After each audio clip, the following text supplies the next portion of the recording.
Hello everyone, I'm Joel, your host for Talking Trends, where we explore real estate trends as well as other luxury lifestyle trends in the greater Sarasota area. Today we are going to attempt to recap the real estate market for 2024. Every year we explore the details of the luxury real estate market in Sarasota County. I break it down between single-family homes and condos, and then further by price point. Properties over $4 million, properties between $2 and $4 million, and finally properties between $1 and $2 million. So let's talk 2024, keeping in mind we had some disruptions, including 2 significant storms. Statistically, when we compare 2024 to 2023, we see some interesting things. First and foremost, the market continued its trend as a balanced market in most categories. The exception was for both single-family homes and condos over $4 million, where statistically it is more of a buyer's market. Although months of inventory did decrease in both of these categories compared to 2023. Your first thought might be that the market was down year to year.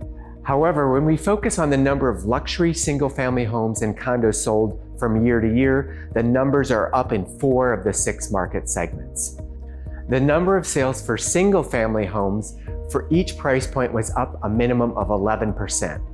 Sales for condos over $4 million were up an astounding 243%, although this was driven primarily by the closings at the St. Regis on Longboat Key. This project literally was years and years in the making, the results all being posted in 2024. Where we see the biggest decrease in sales is for condos in the $1 to $2 million range. In our previous segments, we talked about the gradual increase in inventory for each of the quarters of 2023. When we look at the year-over-year comparison of inventory, we see a bit of a mixed bag. Year-over-year inventories are up in 3 categories and down in the other 3 categories. I will let you study the numbers on your own, but just a couple of additional comments about the stats before we talk about the market outlook. Many experts consider a balanced market to be 6 months of inventory. As you can see, in most cases, we are hovering in that range.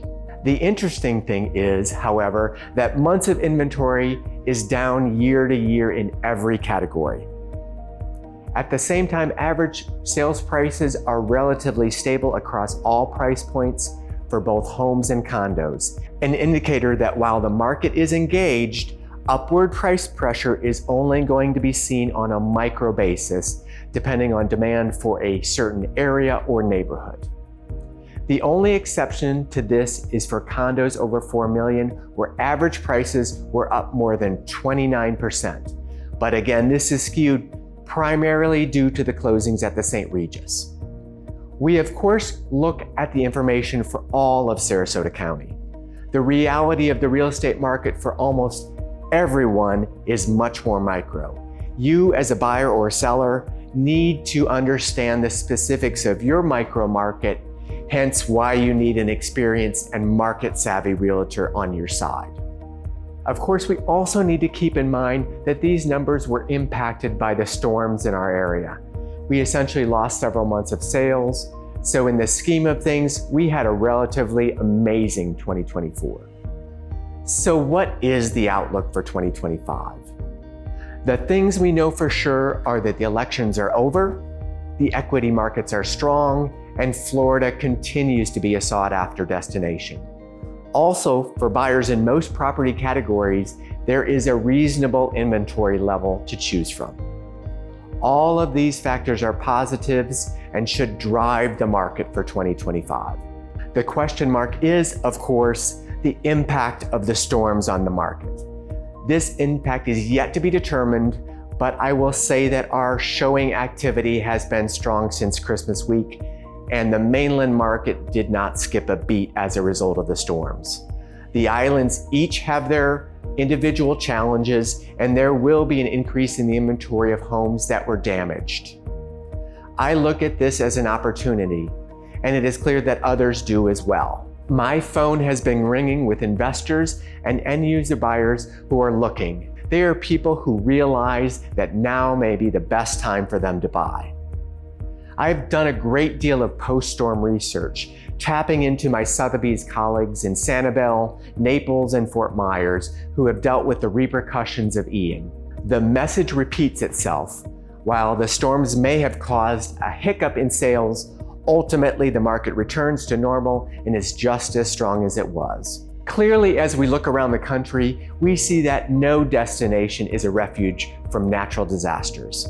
People are still wanting and maybe even needing to purchase homes in resort markets. Florida is still the #1 destination and is continuing to grow with inbound migration. It is not just about the amazing climate and lifestyles available. Remember that there are no state income taxes here. So there will certainly be a bump in the road due to the storms of 2024, but the fundamental equation for the Sarasota real estate market going forward is positive. Thank you for joining us today for another episode of Talking Trends. We look forward to seeing you next time. Till then.